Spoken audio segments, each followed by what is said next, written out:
Hi, I'm Tracy Heatley and welcome to the Better Marketing Podcast, bringing you marketing magic in minutes. This is a podcast for service-based and professional service business owners and entrepreneurs. This episode is all about mindset shift that could transform your results, especially if you hate selling or you're quite new to selling. Do you want a mindset shift on this? If you do, this is the episode for you.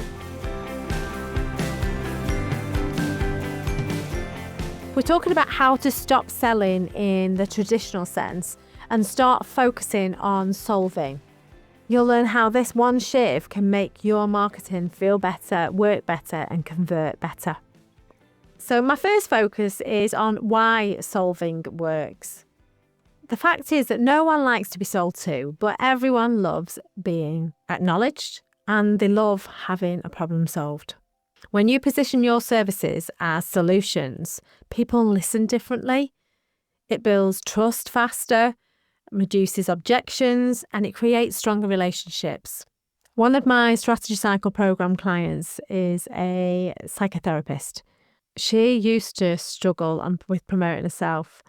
The reason I'm sharing this particular example is because we think of psychotherapists and psychologists and mindset coaches and things like that as always having everything together. But the point is, every service business owner struggles with some of these things at some point because we're all good at what we do, aren't we? We set our businesses up because we're experts in our field. So it happens to the best of us. So through our work together, we repositioned her services to solve a specific issue with a specific type of client. Issues that her clients were desperate to fix.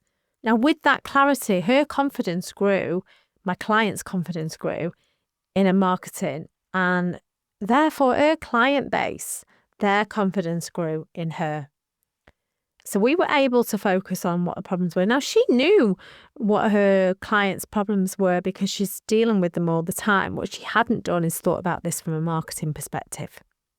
So we really drilled down and got into the deeper levels of this and managed to put a marketing plan together that was very, very focused.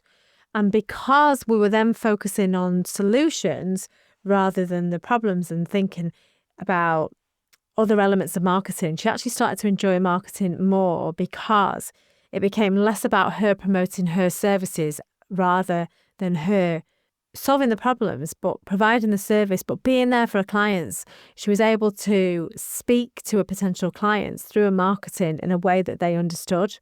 So it kind of took the focus off her a little bit, even though it was her services that she was marketing. And she was much happier focusing on the clients than herself, let me tell you that. So, how to shift from selling to solving? Focusing your messaging on pain points and outcomes, not features, is the way to go. It's so easy to talk about what we do, but your potential clients want to know why it matters to them. So instead of listing features, focus on the transformation that you create with your service.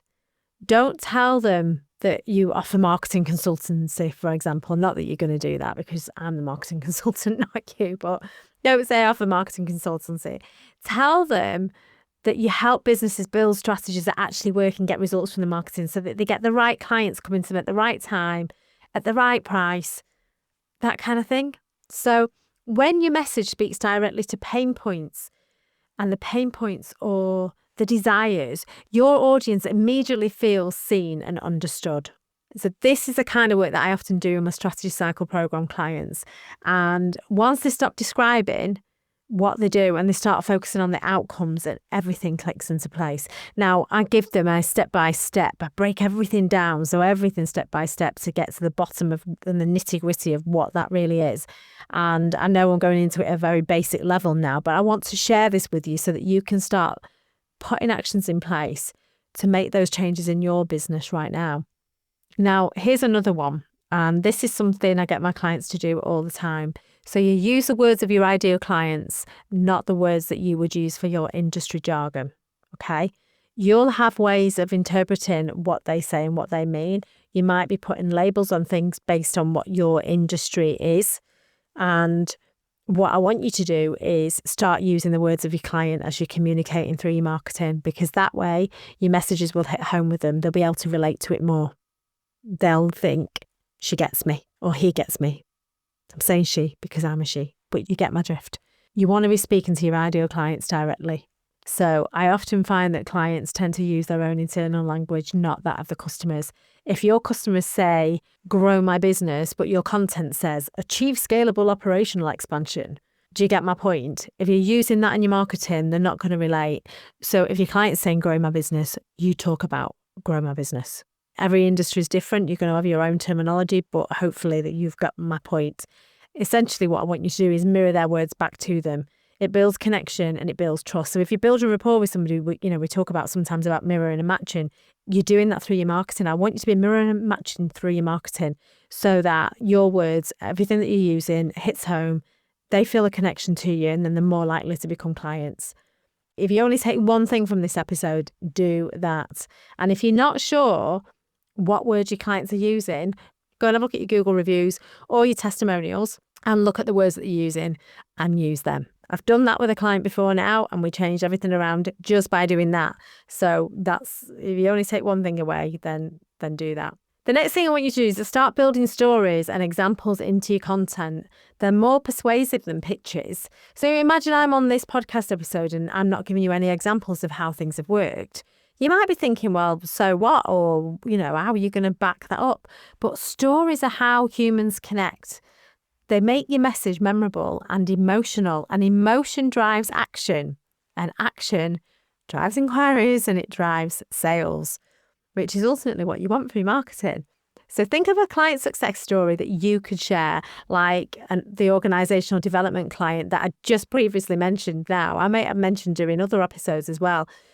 Now, she had a leadership program and she wanted to fill it in 3 weeks, but by shifting her messaging and reflecting her audience's words, and we did a lot of this by looking, as I said, at the reviews and testimonials and extracting the key phrases and words that they were using. It wasn't luck, it was strategic. We were using storytelling in action, but it was strategic storytelling, and you can do the same. So if you can link your service to a relatable story, people don't just understand, they feel it. And that's what makes the difference. And that's what will help with your marketing success. So if this approach appeals to you and you're ready to reposition your marketing, check out my strategy cycle program, or you could even book a marketing power hour with me and we'll get to the bottom of things and get things moving. I'll pop the links in the show notes.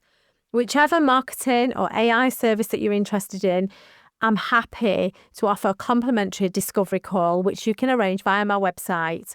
It's a bit like a chemistry call as well, but the discovery call, I will get to know you, get to know what you're stuck with, how I can help, and I will give you some advice on that call as well.